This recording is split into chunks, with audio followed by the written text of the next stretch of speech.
আসসালামু আলাইকুম। রাত বাজে এখন 10:30, পৌনে 11টা। চলে আসলাম এখন একটু রান্না করতে।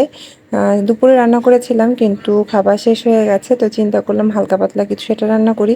দুপুরে মাছ ভাজি করেছিলাম, তেলাপিয়া মাছ, আর ঢেঁড়স ভাজি করেছিলাম, সেটা শেষ হয়ে গেছে। তো আজকে ঈদের কয়েকদিন যাবৎ ভারী খাবার খেতে খেতে সাইফির বাবার অবস্থা খুব খারাপ। সে বলে গেছে, মানে বলে দিয়েছে আগামী 3-4 দিন একদম হালকা খাবার খাবে, কোনো ভারী খাবার খাবে না।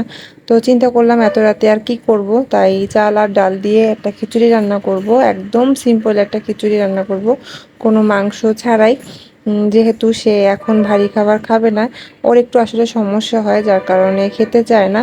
তো ঈদের পর থেকেই দাওয়াত দাওয়াত, তারপরে আসলাম বাসায়। গিয়েছিলাম এই দিন বিকেলে আম্মুর বাসায়, সেখান থেকে অনেক জায়গায় দাওয়াতে ছিল, মানে দাওয়াত ছিল, সেসব জায়গা সব কিছু ম্যানেজ করে গতকালকে বাসায় আসলাম। তো আসার পর থেকেই সবার অবস্থা খুব খারাপ।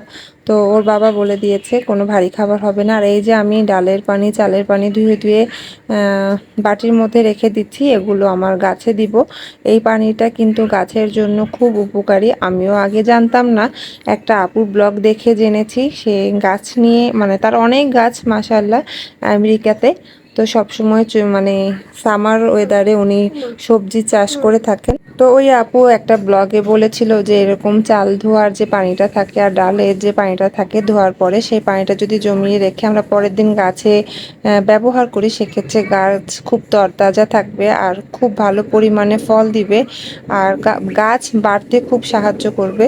তো আমি সেই থেকেই চেষ্টা করি ডাল ধোয়ার পানি আর চাল ধোয়ার পানিটা এভাবে জমিয়ে রেখে দেওয়ার জন্য, গাছে দেওয়ার জন্য। আর আলহামদুলিল্লাহ এই কাজটা করে আমার গাছের কিন্তু অনেক উপকার হয়েছে। যদি কেউ না জেনে থাকেন, অবশ্যই আপনারা ট্রাই করতে পারেন যাদের গাছ আছে মোটামুটি। তো আলহামদুলিল্লাহ আমার মোটামুটি বারান্দাতে টুকটাক ভালো গাছ আছে, সেগুলো যত্ন নেওয়ার চেষ্টা করি।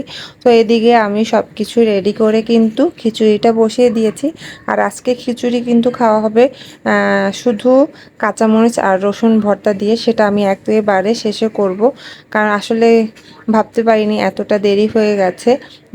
বাসায় একটু কথা বললাম, শ্বশুরবাড়িতে একটু কথা বললাম, তারপরে সাইফিকে একটু সময় দিলাম। সব কিছু করতে করতে একটু দেরি হয়ে গেছে। তো সমস্যা নেই, ও বাবা আস্তে আস্তে এখনও অনেকটা লেট, ততক্ষণে আমার মানে রান্না বান্না শেষ হয়ে যাবে।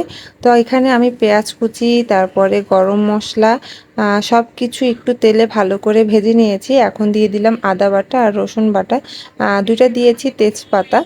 তো আমি রেগুলার যে ভাতের চালটা সেটা দিয়েই রান্না করব।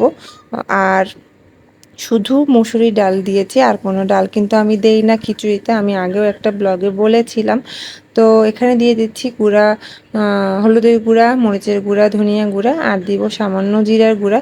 হালকা একটু চিনি দিয়ে দিচ্ছি একটা সুন্দর কালারের জন্য। চিনি একটু হালকা যে কোনো তরকারিতে দিলে কিন্তু কালারটা সুন্দর আসে।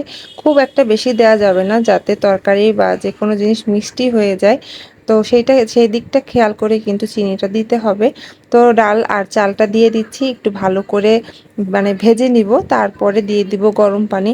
হুট করেই আমার বাসার যে ইলেকট্রিক হিটারটা, মানে পানি কেটলিটা, সেটা নষ্ট হয়ে গেছে। আর এটা নষ্ট হয়ে যাওয়ার কারণে আমার খুব মুসিবত হয়ে যাচ্ছে, যেহেতু আমার বাসায় সিলিন্ডার। তো পানিটা গরম হতে কিন্তু চুলাতে অনেকটা সময় নেয়। তো তাড়াতাড়ি করে, মানে তাড়াতাড়ি করতে গেলে কিন্তু আমার ওইটাতে অনেক উপকার হতো, কেটলিটাতে। তো ওইটা নষ্ট আর এমন একটা দিনে নষ্ট হয়েছে, ঠিক ঈদের আগের দিন। তো খুব বাজে একটা অবস্থায় পড়ে গিয়েছি। দেখি হয়তো সেটা ঠিক করতে হবে, নয়তো এটা কিনতে হবে, নয়তো বা অন্য কোনো ব্যবস্থা করতে হবে। আর আমার চুলায় একটু গ্যাস কম উঠে, তো যার কারণে সময় লাগে একটু রান্না করতে। ইনশাল্লাহ এটাও ঠিক করে বলবো। এদিকে একটু কথা বলতে বলতে নিচটা ভালোই লেগে গিয়েছিল, খুব একটা বেশি না। তো দিয়ে দিলাম একটু গরম পানি। গরম পানি দেওয়ার পরে কয়েকটা কাঁচামরিচ দিয়ে দিচ্ছি। মানে মরিচটা বেশি দিব না, কম দিয়ে রান্না করব, যেহেতু সাইফি খাবে। আদৌ খাবে কিনা জানি না। দিয়ে দিলাম একটু ঘি। পোলাও খিচুড়ি এসবে ঘি না দিলে কিন্তু ভালো লাগে না আসলে। তো একটু ঘি করে ঘি দিয়ে, একটু না যতটুকু দরকার আমার খিচুড়ি পরিমাণ মতো ঘি দিয়ে দিলাম। তো আমার রান্না কিন্তু প্রায় শেষ। এভাবে খিচুড়ি রান্না করে কিন্তু, আর আমার বাসায় কিন্তু সবাই ঝরঝরা খিচুড়ি খুব পছন্দ করে। আমার খুব ইচ্ছে করে মাঝে মাঝে একটু লেটকা খিচুড়ি খেতে, কিন্তু বাসায় কেউ খেতে চায় না বলে আমারও খাওয়া হয় না। তো এই যে আমার রান্না শেষ। তো এখন কাঁচামরিচের ভর্তাটা করে নেবো, সেটা আর এখন দেখাবো না। সবাই ভালো থাকবেন। আসসালামু আলাইকুম।